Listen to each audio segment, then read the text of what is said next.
Yeah. So Web 1.0 is the original web.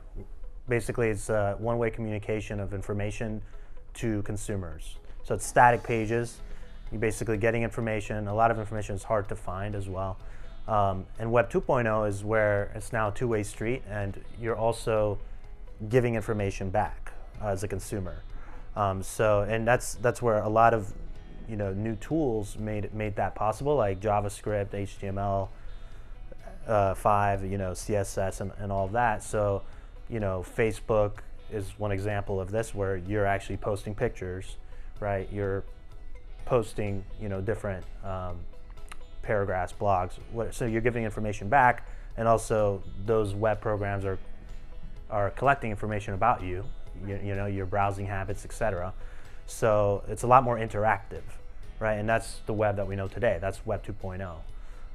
And Web 3.0 is like one of the main features of it is that you take the centralization away, right? So right now, all the data that's being captured, it's going to the big tech companies, right? To a few tech companies, so they're able to leverage that data how they want to, and show you the content that they think you should see, based on really ad revenue, right? So there's more censorship in place, and not everybody has access, right? Just like in DeFi, not everyone has access to banks, right? But in the traditional financial system, with DeFi, you give more people access. With Web 3.0, use blockchain technology to give more people access. So even if you don't have, a Facebook login or whatever, you should still have access, right? And so it basically democratizes access, gives more power to the people, gives you ownership of your own data. And yeah, essentially there's also other components other than blockchain. There's AI or big data. So all these technologies that exist, you can leverage those better because there's more access to data. Applications have more access. They don't need to go through, the Google or whatnot. And you could probably imagine a lot of great applications there. And one of them is like when people leave reviews. A lot of companies pay a lot of money for people to just post, positive reviews about the products, but you don't know like which ones are real, which ones aren't, right? You see like 5 stars, so you buy this product, and you're like, wait, it's not even that good, right? So AI can, put some of that kind of human-like discretion into place, where it can kind of weed out those, right?